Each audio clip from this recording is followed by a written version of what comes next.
Hola a todos, bienvenidos a la cátedra de estructura de datos. Este es un conjunto de videos acerca de la unidad 4, estructura de datos lineales, donde veremos listas, pilas y colas. En este video específico estaremos viendo acerca de las estructuras tipo listas. Veamos acerca de las listas doblemente enlazadas. La diferencia con la lista simple es que tienen dos nodos, uno para hacer enlace al siguiente y otro para hacer enlace al anterior. ¿Cuál es la ventaja de esto? Que se puede recorrer en ambos sentidos, ya sea para efectuar una operación con cada elemento, por ejemplo insertar, eliminar, actualizar. Otra ventaja es que las búsquedas son más rápidas, puesto que no hace falta hacer referencia al elemento anterior. El inconveniente es que ocupa más espacio de memoria que un nodo simple, o sea, una lista implementada con nodo simple. La cuestión es que a la larga sigue siendo O de n su tiempo de ejecución. ¿Por qué? Porque si ustedes se fijan, si yo avanzo del frente me voy hasta la mitad, o del último hacia atrás y voy hasta la mitad también, entonces mi tiempo de ejecución va a ser, en el peor caso, n sobre 2. Pero ¿qué pasa cuando n tiende al infinito? Ese 2 se elimina y sigue siendo O de n su tiempo de ejecución en el peor caso. Las listas circulares son listas en que el último elemento tiene una referencia, o sea, un enlace con el primer elemento. En vez de guardar null en la última posición, entonces guarda la dirección del primero. Estas pueden ser listas simples, como estamos viendo aquí, o listas dobles, en donde el último guarda el primero y el primero guarda el último, en el caso de las listas doblemente circulares. ¿Puedo empezar en alguna aplicación de las listas circulares? A mí, por ejemplo, se me ocurre las listas de reproducción de músicas, en donde yo le doy que haga en forma circular y va reproduciendo continuamente. Existen otras, les dejo que piensen y después puedan mencionar. ¿Cómo podríamos implementar en Java? Bueno, podríamos usar arrays, vectores. Cuando yo sé el tamaño de mi lista, o por lo menos el tamaño máximo que pueda tener mi lista, entonces puedo usar array. Pero si no tengo idea del tamaño que pueda tener mi lista, entonces normalmente usamos nodos. De repente yo puedo decir, bueno, tengo una lista, o tengo la posibilidad de tener una lista de clientes que varía entre 100 y 100.000. Puede que en un momento tenga 100 y en otro momento 100.000. Entonces, si yo uso arrays, por ejemplo, voy a desperdiciar memoria. Entonces me conviene más hacer con nodos o referencias, ya que no tengo certeza de cuántos elementos voy a tener en esa lista. ¿Qué tipo de datos podríamos crear en los nodos si es que usamos nodos? Y en realidad depende. Si yo voy a crear una lista de cliente, una lista de producto, una lista de cosas que voy a comprar al súper, entonces de acuerdo a la situación voy a estar creando una lista específica. Para evitar tener que crear n tipos de listas, entonces usamos un tipo de dato genérico que vamos a ver enseguida.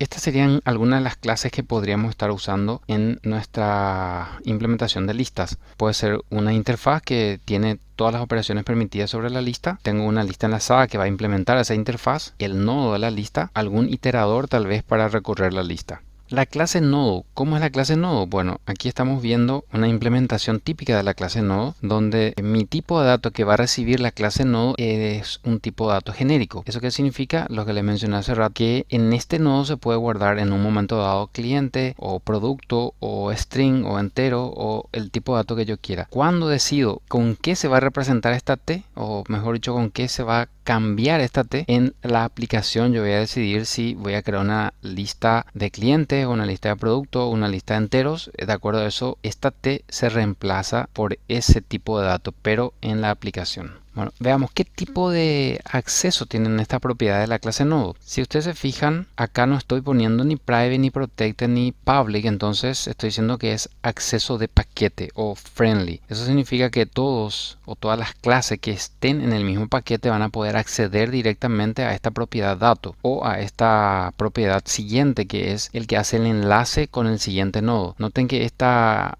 propiedad siguiente es del mismo tipo, es decir, nodo lista, igual que aquí. Entonces estoy diciendo, bueno, acá voy a guardar una dirección de memoria del siguiente elemento. Y acá tenemos los constructores, uno que es el constructor por defecto o constructor vacío, y el otro que recibe el dato y guarda ese dato aquí en esta propiedad. Sin embargo, siguiente no se recibe, entonces estoy diciendo que en ese momento siguiente va a ser null. Veamos la clase lista enlazada. Aquí tendríamos una propiedad cabecera que va a almacenar la dirección del primer elemento. La cabecera normalmente no almacena datos, solamente apunta al primer elemento. Y si la lista está vacía, entonces en la parte siguiente tiene null. Después tengo un tamaño de lista que va almacenando la cantidad de elementos de la lista. El constructor típico, como ven acá, el tamaño de la lista es 0, la cabecera se construye pero sin dato y cabecera siguiente al empezar es null. Es decir, con esto yo podría verificar si la lista está vacía, por ejemplo, o si el tamaño es 0. Noten que podríamos usar una variable último también. Como cabecera podría tener yo una variable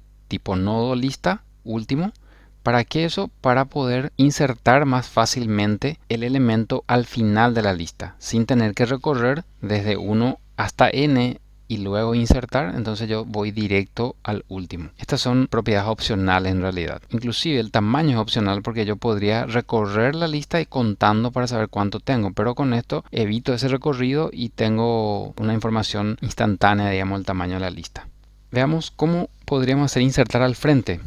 Fíjense que este insertar al frente de la lista no considera el último. Entonces, para insertar, recibo el tipo de dato, creo un nodo, construyo el objeto tipo nodo que es nuevo, le cargo el dato. Yo podría construir y cargar ya acá en el constructor el dato. Le pongo en nuevo siguiente la cabecera siguiente, o sea, lo que estaba en el primer lugar, coloco en este nuevo, entonces este queda como segundo lugar y el nuevo queda como primer lugar y aumento el tamaño de la lista. Esto es bastante fácil, ustedes pueden agarrar y hacer como una prueba de escritorio en un cuaderno dibujando los nodos y que les sea más fácil entender. Insertar al final de la lista. Esto inserta al final de la lista pero considerando el nodo último, como les mencioné hace rato. Fíjense, recibo el dato que es tipo de dato, esto es genérico, construyo el nodo lista ya con el constructor que recibe el parámetro dato y eso se guarda en último siguiente y actualizo el último.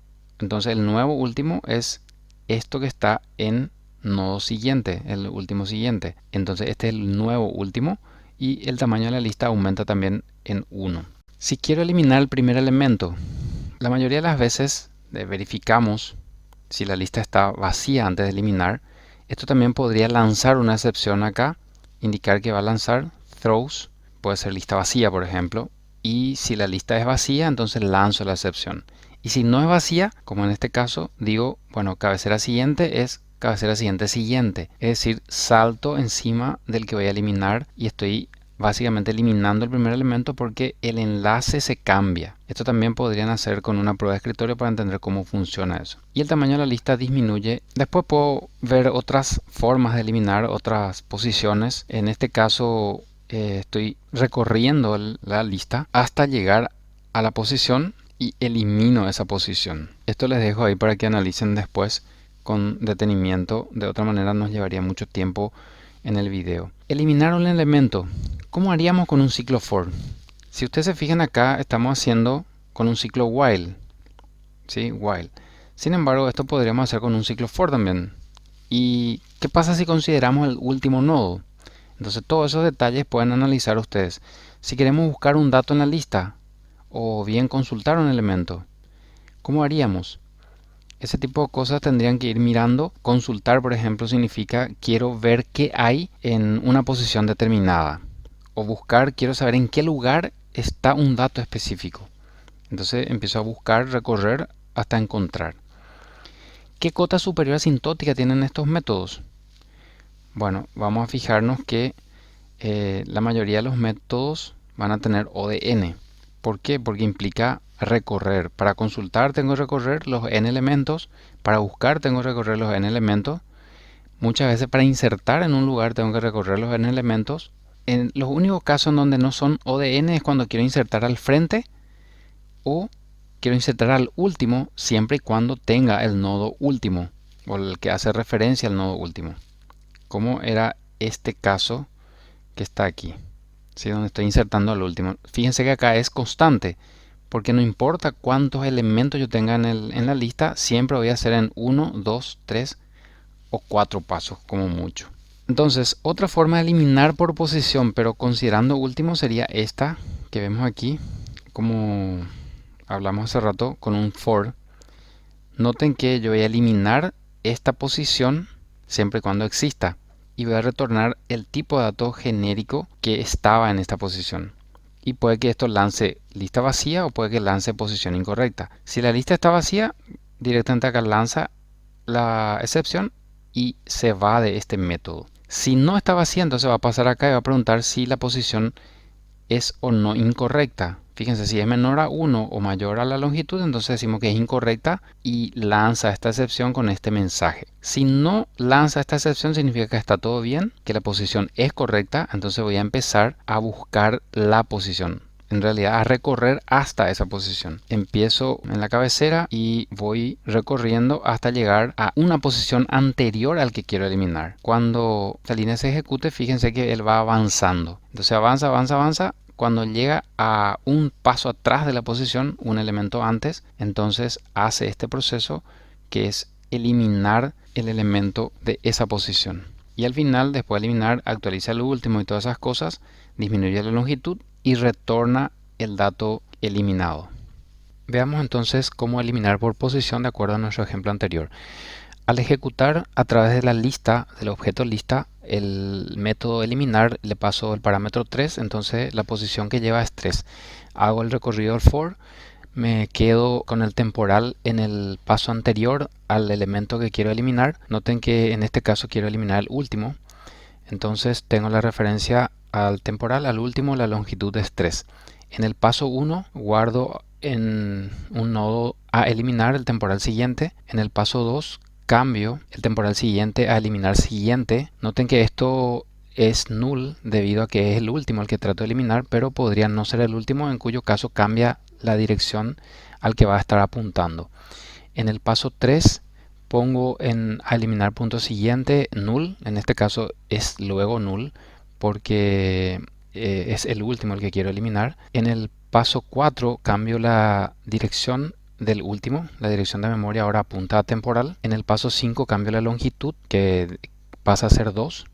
En el paso 6 retorno el dato del nodo a eliminar, en este caso el retorno C, el contenido, no el nodo. Y al final me queda dos elementos dentro de mi lista, longitud 2.